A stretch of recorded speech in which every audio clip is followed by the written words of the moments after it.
Yo, what is going on, you guys? Bashtian YGO here, and today guys, I'm coming at you with probably the most spicy deck of the current format, the one, the only, the Kashtira. That's right, guys. Today we are coming at you with the Kashtira strategy. The Kashtira deck is a deck that's pretty much unfinished as of now, but it is pretty much going to be the next best deck of the format post Photon Hypernova, which is still 2-3 months away, depending on what time this really is. I mean, time is just flying by. It really just feels like 2015 was yesterday, and I was just graduating high school. It pretty much gives you more or less an idea how old I am. It's probably too much information, but anyway. So today, guys, I was going to go ahead and check how we can make this deck as viable as possible with the current format as well, guys. Kashtira currently is more or less a rogue strategy, pretty much being an unfinished deck, pretty much getting a lot of help from other types of engines, and they're not necessarily engines, but different types of floodgates cards that essentially make the deck that much better. So it's something to keep in mind as well. But the deck does a lot of things on its own, guys. It actually has a lot of power, a lot of viability, and honestly, as a rogue deck, it can stand up on its own against some of the best meta decks of the current format. I'm talking, of course, Sprite, Flandries, and Tier Elements. So if you're tired of playing the current Tier 0 format, this is definitely going to be a fun way to do it. I just hope you have deep pockets, because this is not a cheap deck whatsoever. Fenriers, I think, are 60-70 bucks. Unicorns are rising up there as well, so it is something to keep in mind if you guys want to go ahead and build this deck. Just a quick disclaimer before we go ahead and get into the video, but if you guys do enjoy these types of videos, let me know in the comment section down below. You can also let me know by smashing that like and subscribe button, guys. I'm trying to get these out to you guys as often as I can. Sorry, it's been a little bit more sporadic, but I am hoping to get more on a consistent schedule here moving forward. So anyway, guys, go ahead and get right into the deck profile. So here we are, guys. We have a 41 card deck list for you guys. Now, I just want to go ahead and say there's a lot of hype going on around psy-beast, things like that. I really just prefer Astral Kuriboh, just from a not only viability perspective. Let me go ahead and get this virus threat protection out the way. Okay, never mind, it just went away on its own. So not just from a viability perspective, but just from a lore perspective, I just much prefer to play Kuribohs. It just seems a lot more fun that way as well, but I will get to that when we get there. So first, starting off with the Kashtira monsters, guys, we're going to max out on 2 of them, which is going to be 3 copies of Kashtira Unicorn and 3 copies of Kashtira Fenrir. Pretty much no surprise here, guys. I know a lot of people are playing 3 copies of Ogre, but I think 2 Ogre is going to be just fine. Essentially, they're all going to be special summoning themselves for free as long as you control no monsters. Fenrir is going to have a little bit more interruption during your opponent's turn. Unicorn is going to search you spells, and Ogre is going to search you traps. Really, I mean, as far as traps goes, as you know, people want to play maybe 1 of the Kashtira preparations. I do play that too, but I'm getting ahead of myself, guys. So essentially, the ratio for Kashtira monsters I'm playing is 3 Fenrir, 3 Unicorn, and then 3 of the Ogre. Essentially, what you are trying to do is spam level 7s onto the board, just to be able to go into the really insanely powerful rank 7 monsters that this deck provides. Not just that the deck provides itself, but it has some amazing rank 7 support guys that we haven't seen in a while. So we'll get to that when we get to it, guys, but essentially that is the main basic strategy of the deck, just so you guys get an idea for it. So in playing off that strategy, we do play 3 copies of the Ascendant of Thunder, I should say, which is pretty much a free special summon at the cost of 3,000 life points. So that is something to take into consideration if you are going into time. You definitely gonna want to take this guy out, because we're pretty much gonna be useless at that point. But for a turn game 1, game 2 perspective, I think this is gonna be a fantastic strategy and a fantastic extender in the deck. And that's essentially what you are trying to do, right? So obviously the Kashtira monsters special summon themselves, but you don't have no monsters, which is nice, but you still need a lot more extenders in order to be able to go off about your plays. 1 Kashtira monster is not really going to do that much. It is going to give you maybe a little bit of interruption, especially if it's going to be that Fenrir, but you are still going to want to have other cards in play that are going to be able to not only gain you interruptions, but to be able to get you extenders as well. And that's where the Ascendant of Thunder and Astral Kuriboh come from. Now, Astral Kuriboh is a little bit restricting just because you have to summon a number monster while that is on the board, so you immediately have to go into your number monsters, but that's perfectly fine. We are playing some really powerful number monsters, guys, so we'll get to the extra deck in just a little bit, but I think Astral Kuriboh is just such a fun card to go ahead and play. I believe it was reprinted recently. I may be mistaken, I have to double check that, so that is a huge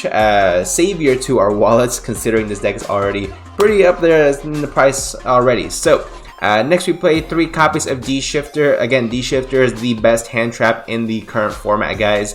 If you're not playing D-Shifter in any type of way, then you're just not winning at the moment, unfortunately. Or essentially, if you're not playing tier elements in your deck, or the Shizu cards in your deck, or D-Shifter in your deck, then it's going to be very hard for you to win. But this is a good way to definitely go ahead and do so as well. Capitalizing off the banishing effects of all these cards is really key and really good. 3 copies of Ash Blossom and Joy Spring. Now, this is a card that I debated on quite a bit as far as putting on or off. Maybe there's other better cards to go ahead and put, like DD Crow, maybe some Bisteals, things like that. Bisteals don't really help too much because they are level 6 and doesn't really contribute to the overall strategy, so that is something to keep in mind as far as that is concerned. But Ash Blossom is really fantastic because Floowandereeze is being so good in the current format. You are going to want to stop that Robina, what's it called, Eaglin, as well as being able to stop a lot of the effects that tier limit has that are gonna send cards to the graveyard as well. So it is something to keep in mind also. But that's gonna be it for the monsters, guys. I played 20 monsters in the main deck. Now as far as the spells, I'm gonna start off with some spicy. Now I did not think of this originally. I just want to go ahead and put a disclaimer out there. I did get this from Crush Cards.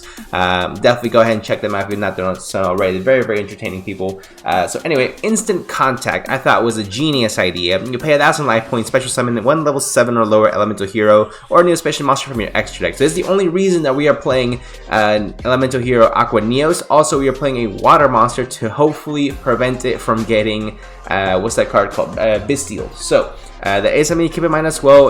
With the Astral Kuriboh and the Ascendant of Thunder, you are putting yourself in a bit of a bind because they are light monsters, but this is a way to also play around that as well. Also, it is really fun just to play some old school elemental hero monsters in your deck. Just makes it that much more anime worthy, especially with the Kuribohs in there as well. Next, for the other spells, we play 3 copies of Kashtira Birth. Not only does it give you an additional normal summon of any level 7 monster without attributing, it is just really good for the overall consistency of the deck as well. And then I would say it stops right there, guys, but it just simply doesn't. It also has a fantastic effect that interrupts your opponent as well. So if your opponent were to activate any spell or effect, like if you control a Kashtira monster, you can target 3 cards in your opponent's graveyard and banish them face down, which is already really great that it's banishing face down. But again, with the additional XCs, the Kashtira XCs, you're also going to be pretty much making one of the zones they have on their field, rendering it completely useless as well. So that is something to keep in mind, that this card is actually just ridiculous on its own. Next, we do play 3 copies of D-Fissure. D-Fissure is still a phenomenal card going first or second. Second is not nearly as good, but still a lot better than most would think. Stops a few hand traps to say they have to be sent to the graveyard, so that is really nice. But overall, I just love D-Fissure. Same thing with Macrocosmos. So if you don't want to play if you don't want to be crazy like me and play 3 Macrocosmos in the main deck, I definitely understand. Another alternative cards you can go ahead and put, if you want to take these 3 out, you can put in a second Instant Contact and a Called by the Grave. You can put in 3 of this card over here, the Sacred Sword of 7 stars, for adding a little bit more consistency to the deck. These cards are definitely viable options, but I very much love using Macrocosmos in this deck. The fact that it's at 3 absolutely blows my mind. I'm so excited that it's at 3, guys. So for those guys who did not know, way back in the day, way before I even started YouTube, way back. So back when I was in high school, I used to have a DD deck, D.D. So DD Survivor, DD Warrior Lady, and I would play 3 copies of Fissure, 3 copies of Macrocosmos, and that was kind of my thing. So I'm emotionally attached to these, but I understand from a actual competitive perspective that may not be the best cards. Especially, at least going second. Macrocosmos is the worst card going second. But that's what we need, consistency cards, guys. So after we played 3 copies of Trouble Tactics Talents, if you're not playing Trouble Tactics Talents in your deck at the moment, what are you doing? I mean, every single deck that you are going to be playing against is going to be activating monster effects during your turn. Most importantly, they are going to be activating effects during your main phase as well. So it's very key. You have to play 3 copies of Trouble Tactics Talents. The Power Prosperity is optional, I will say. However, it adds so much more consistency to the deck, because the extra deck, while it is important, there are a lot of cards here that we can go ahead and pick and choose depending on the battle. So we may not need all of them, first of all. Second of all, a lot of the deck's overall reliability on making sure that you are able to go into your rank 7s does fall into its overall make or break point. So that is something to keep in mind as well. That's why adding Power Prosperity is so huge in here, just to be able to add that additional layer of consistency, making sure you always get your Fenrir's, always get your Unicorns, Ogres, your Astral Kuribohs, whatever might have you. Only drawback is you can't draw that turn essentially, but that's perfectly fine. You don't. The only other card that lets you draw essentially is going to be the Trouble Tactics, but it has 2 other effects, so you're good to go from there. So that's going to be for the spells, guys. I already spoke about Macrocosmos. I do play 3 copies of Imperm because it's the only hand trap that is not subjected to Triple Tactics talent, so it is really huge, especially against the Fluandere's matchup, but also against the Tearlament strategy as well. Also, Sword Soul's trying to run rampant every now and then again, so it's good to have, keep those people honest as well, so it's really, really good also. And for the last 2 cards in the deck, guys, we played 2 copies of Kashtira Preparation. You can play just 1 if you want, just to make it an even 40 card deck. I personally like to have 2 just in case. So essentially, during either player's turn, you can special summon one of your Kashtira monsters that is banished or in your hand. Again, adding additional consistency and additional swarm ability for the deck. It's kind of like a True King's, not Apocalypse, True King's Return. So you can keep bringing back your True Draco monsters from the graveyard, but this one does from banished or in hand, so it is that much better as well. Which is also important while we're playing cards that do banish, also just to make sure that they do stay banished. Then you're able to go ahead and bring them back, so it's really key as well. So, I went somewhere else. So where to go? Okay, so if your opponent activates a trap or effect while you control a Kashtira monster, which seems to be the current trend, and this card is already face up in your spell and trap card zone, you can look at your opponent's hand, and if you do, banish 1 card from it face down. You can only activate that effect however once per turn, but that's perfectly fine. The more cards you're able to banish face down, the better essentially. And with so much spell trap, not just negation but just destruction, that's why I pretty much want to have the second copy just in case as well. So that's gonna be for the main deck, guys, a 41 card main deck, but I did provide you guys a little bit of sprinkle of alternatives if you guys want to go ahead and build it slightly different as well. For the extra deck, I think it's pretty straightforward. So I play right now the Nightmare, Phoenix, and Unicorn. I do right now play the Black Luster Soldier, but I'm probably going to take this out and put an Access Code Talker. Just because it's, Access Code Talker is that much more of a oppressive card. Not oppressive, but it really adds the pressure on your opponent as well. So it's really, really good in those scenarios. I played 2 copies of Kashtira Shangri-La. Shangri-La is wild card. Like, this card is absolutely nuts. So this is the card that essentially allows you to, anytime that a card your opponent controls it were to be banished face down, you can go ahead and choose one of the unused zones your opponent has, and it cannot be used while this card is face up on the field, which is just wild beyond the wildest dream. So you make 2 of these guys and you are just destroying their opponent's entire board before you're preventing your opponent from making a board essentially. And if you're going up against a link-based strategy, you can just go ahead and hit the zones that the link monster need to point to. For example, this against Prank Kid would be absolutely insane. Just saying, it would be really, really good. But Prank Kid right now sucks. But pre-ban list, full power Prank Kid, I think this deck would absolutely just annihilate it. And it's going to annihilate a lot of decks. This is going to be potentially the only deck that's going to be able to keep Tearlament actually at bay. Let's play 1 copy of the Dracossack. Fantastic, rank 7. The Flare Metal Dragon. I did not like this card at first, but it is good in time to get that additional burn damage on your opponent.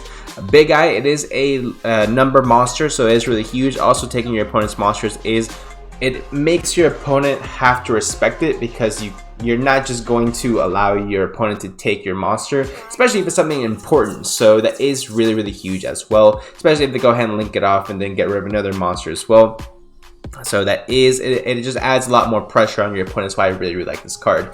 Next, number 76, Harmonizer Gradiel. So this is actually a really funny card. It's a beautiful card, first of all. Let's go ahead and get that out of the way. Most importantly, it's a beautiful card. But it also has an amazing strategy to where it can actually target it has a quick effect. It can target a monster in your opponent's graveyard. It can detach a material to equip it as a material, so it takes it.